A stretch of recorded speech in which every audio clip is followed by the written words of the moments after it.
മോദിയും രാഹുലും നേർക്കുനേർ.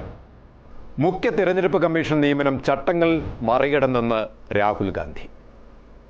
പുതിയ ഇലക്ഷൻ കമ്മീഷനെ നിയമിക്കുന്ന തീരുമാനത്തെ ചോദ്യം ചെയ്ത് ഹർജി സുപ്രീം കോടതിക്ക് മുന്നിലിരിക്കെയാണ് സുപ്രീം കോടതി ഉത്തരവ് മറികടന്ന് മോദി തീരുമാനമെടുത്തത് എന്ന് രാഹുൽ ഗാന്ധി പറഞ്ഞു. തെരഞ്ഞെടുപ്പ് പ്രക്രിയയിൽ എക്സിക്യൂട്ടീവിന്റെ ഇടപെടൽ പാടില്ലെന്നാണ് BR അംബേദ്കർ വിഭാവനം ചെയ്യുന്നത്. തിരഞ്ഞെടുപ്പ് കമ്മീഷനെയും മുഖ്യ തിരഞ്ഞെടുപ്പ് കമ്മീഷനെയും തിരഞ്ഞെടുക്കുന്ന പ്രക്രിയയാണ് സുപ്രീം കോടതി ഉത്തരവ് ലംഘിച്ച് ഇന്ത്യൻ ചീഫ് ജസ്റ്റിസിനെ കമ്മിറ്റിയിൽ നിന്ന് പുറത്താക്കി നമ്മുടെ തെരഞ്ഞെടുപ്പ് പ്രക്രിയയുടെ സമഗ്രതയെക്കുറിച്ചുള്ള കോടിക്കണക്കിന് വോട്ടർമാരുടെ ആശങ്കകൾ മോഡി സർക്കാർ വഷളാക്കിയിരിക്കുന്നത്.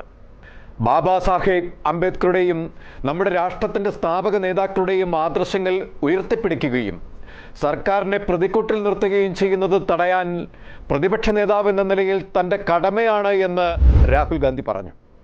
നിലവിൽ ഈ കമ്മിറ്റിയുടെ ഘടനയും നടപടിക്രമങ്ങളും തന്നെ സുപ്രീം കോടതി ചോദ്യം ചെയ്യപ്പെടുകയും 48 മണിക്കൂറിനുള്ളിൽ വാദം കേൾക്കുകയും ചെയ്യുമ്പോൾ പുതിയ CECയെ തിരഞ്ഞെടുക്കാനുള്ള അർദ്ധരാത്രി തീരുമാനം പ്രധാനമന്ത്രിയും ആഭ്യന്തരമന്ത്രിയും കൈക്കൊണ്ടത് അനാദരവും മര്യാദയില്ലാത്തതുമാണെന്ന് രാഹുൽ ഗാന്ധി കുറ്റപ്പെടുത്തി. സുപ്രീം കോടതി നടപടികൾക്ക് വിരുദ്ധമായാണ് തെരഞ്ഞെടുപ്പ് കമ്മീഷണർ നിയമനമെന്നും അദ്ദേഹം തൻ്റെ വിയോജനക്കുറിപ്പിൽ പറഞ്ഞിരിക്കുന്നത്. ചൊവ്വാഴ്ച പ്രമുഖ അഭിഭാഷകനായ പ്രശാന്ത് ഭൂഷണാണ് കോടതിയിൽ ഇക്കാര്യം ഉന്നയിച്ചത്.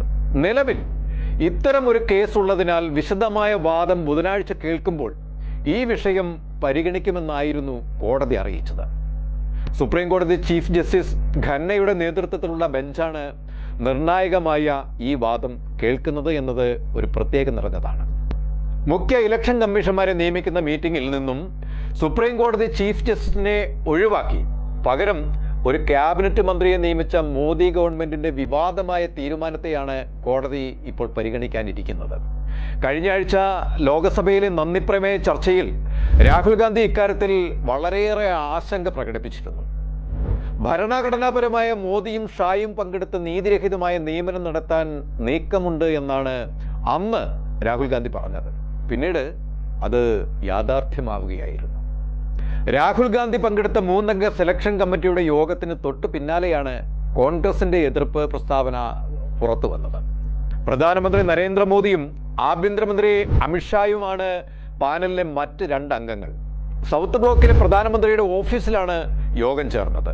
അതേസമയം കോൺഗ്രസിന്റെ എതിർപ്പിനിടെ സെലക്ഷൻ കമ്മിറ്റി അടുത്ത മുഖ്യ തെരഞ്ഞെടുപ്പ് കമ്മീഷണറുടെ പേര് പ്രസിഡന്റ് ദ്രൗപദി മുർമുവിനോട് ശുപാർശ ചെയ്തതായാണ് സർക്കാർ വൃത്തങ്ങൾ അറിയിക്കുന്നത്. യോഗം തുടങ്ങിയപ്പോൾ തന്നെ രാഹുൽ ഗാന്ധി തന്റെ വിയോജനക്കുറിപ്പ് പ്രധാനമന്ത്രിക്ക് കൈമാറിയിരുന്നു. യോഗത്തിന്റെ മിനിറ്റ്സിൽ രാഹുൽ ഗാന്ധിയുടെ ഈ വിയോജനക്കുറിപ്പ് രേഖപ്പെടുത്തിയിട്ടുമുണ്ട്.